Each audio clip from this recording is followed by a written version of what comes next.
नमस्कार, clean news UP में आपका स्वागत है और वक्त हो चला है दिन भर की सभी ताज़ा खबरों का। सीएम योगी बोले, पहले लोग यूपी आने से डरते थे, आज दुनिया का हर निवेशक हमारी ओर देख रहा। 4.5 लाख युवाओं को रोजगार दिया। मुख्यमंत्री योगी आदित्यनाथ ने 5वीं बार विधानसभा में तिरंगा फहराया। मुख्यमंत्री ने कहा कि पहले यूपी में केवल अपराध था, हर कोई यहां आने से डरता था, निवेशक यूपी के बारे में सोचते भी नहीं थे। आज दुनिया का हर निवेशक हमारी ओर देख रहा है। योगी ने रोजगार को लेकर भी अपनी बात रखी। बोले, पहले सरकारी नौकरी में जातिवाद, क्षेत्रवाद देखा जाता था, खूब भ्रष्टाचार होता था, बिना घूस दिए किसी को नौकरी नहीं मिलती थी। आज पारदर्शी तरीके से किसी को नौकरी मिल रही है। पिछले 4 साल में 4.50 लाख युवाओं को रोजगार मिला, 40 लाख लोगों को रहने के लिए घर मिला है। आजादी के 75वीं वर्षगांठ पर मायावती का तंज। बोली, समतामूलक समाज का सपना अधूरा, अभी तक नहीं आए आम जनता के अच्छे दिन। बीएसपी सुप्रीमो मायावती ने देश को स्वतंत्रता दिवस की बधाई देते हुए समतामूलक समाज के अधूरे सपने का जिक्र दिया है। मायावती ने सोशल मीडिया पर लिखा कि देश की आज़ादी और उसके बाद मानवतावादी संविधान बनाकर जो यहाँ समतामूलक समाज बनाने व सभी की तरक्की आदि का अद्भुत सपना देखा गया था, वह अभी भी अधूरा है, जिस पर सही सोच व समर्पण की जरूरत है।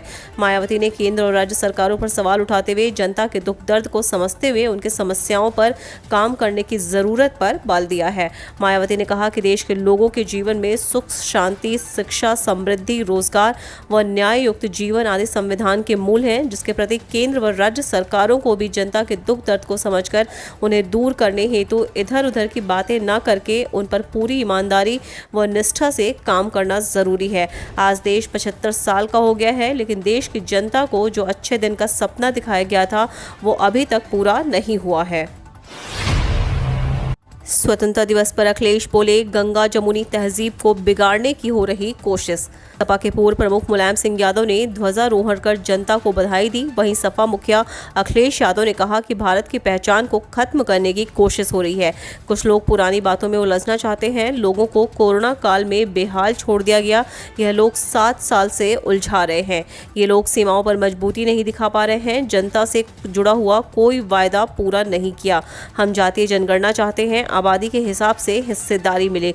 यह लोग जाति के नाम पर लड़ाना चाहते हैं।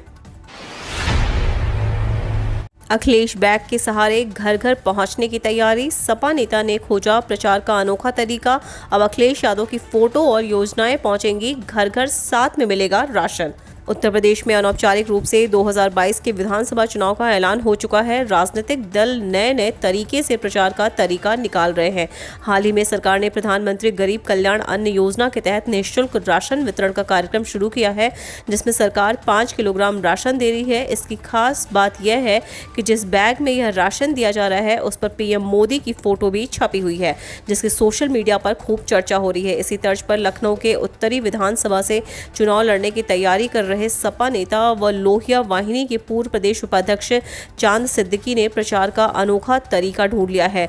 चांद सिद्दीकी होर्डिंग और पोस्टर से इतर अब बैग पर अखिलेश यादव की फोटो और सपा सरकार के दौरान शुरू हुई जनहित की योजनाओं को छपवाकर दुकानों पर बांटेंगे, जिसमें दुकानदार सामान देंगे। इसे घर घर तक सपा मुखिया की फोटो के साथ उनकी योजनाएं पहुंच जाएंगी। इसमें चावल, दाल, नमक, आटा समेत सभी मसाले और तेल दिए जा रहे हैं।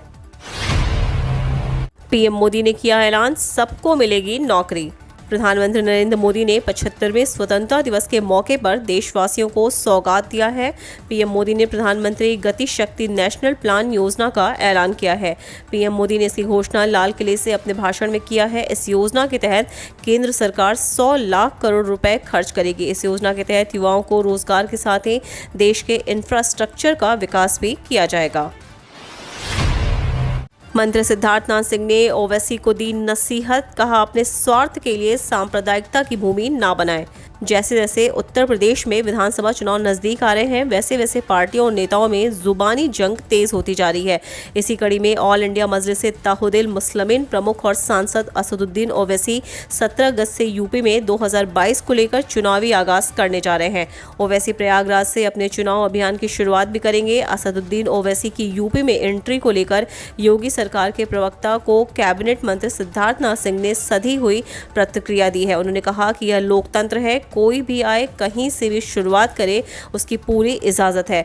अगर असदुद्दीन ओवैसी आ रहे हैं तो उनका भी स्वागत करना चाहिए। कैबिनेट मंत्री सिद्धार्थनाथ सिंह ने स्वतंत्रता दिवस के मौके पर असदुद्दीन ओवैसी को संदेश देते हुए कहा कि पिछले 4.5 साल में यूपी शांत रहा, इसलिए आने वाले दिनों में अपने स्वार्थ के लिए उसे सांप्रदायिकता की भूमि कतई ना बनाएं।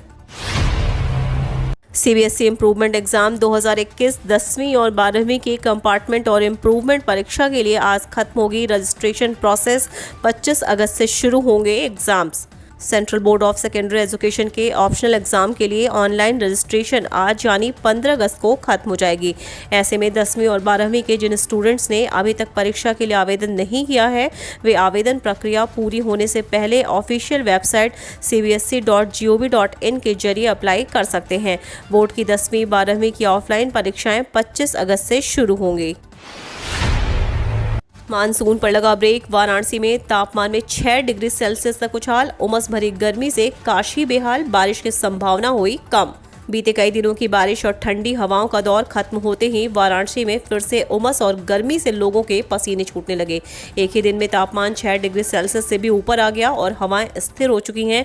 रविवार को वाराणसी में दिन की शुरुआत चटक धूप के साथ हुई और अधिकतम तापमान 35.2 डिग्री सेल्सियस तक दर्ज किया गया।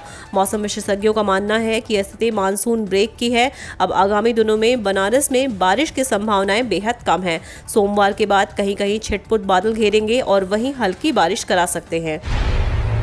डीए बढ़ने के बाद अब पेंशनर्स को तोहफा, बढ़ाई गई पेंशन, हर महीने 7800 रुपए तक का मिलेगा फायदा। आज़ादी के 75 साल पूरे होने के मौके पर केंद्र सरकार पेंशनर्स के लिए एक खुशखबरी लेकर आई है।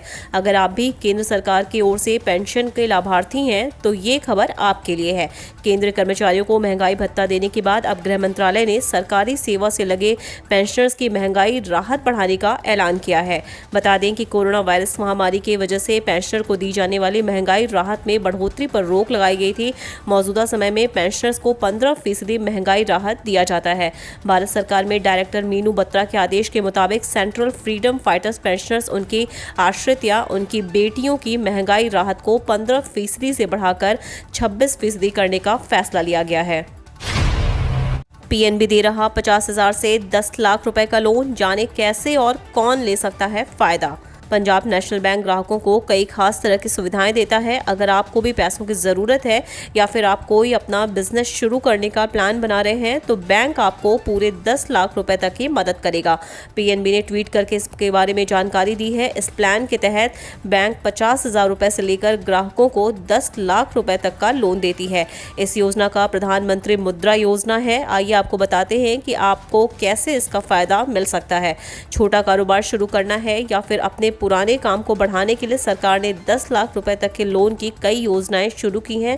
बता दें आपको कि ये 10 लाख रुपए लोन के रूप में मिलेंगे। सरकार की इस योजना का नाम पीएम मुद्रा लोन योजना है। पीएनबी ने किया ट्वीट। पीएनबी ने ट्वीट में लिखा है कि स्वरोजगार को बढ़ावा देने के लिए पीएनबी की ओर से मुद्रा लोन योजना की सुविधा दी जाती है। इस योजना के साथ बढ़े आत्मनिर्भरता की ओर कदम बढ़ाएं। इसके अलावा इस योजना के बारे में अधिक जानकारी के लिए आप ऑफिशियल लिंक पर भी विजिट कर सकते हैं। हम रोज ऐसी ही न्यूज़ लाते रहेंगे। यदि आपने अभी तक क्लीन न्यूज़ यूपी को सब्सक्राइब नहीं किया है तो फटाफट सब्सक्राइब कर ले। साथ ही बेल आइकन को दबा दें ताकि कोई भी अपडेट मिस ना हो।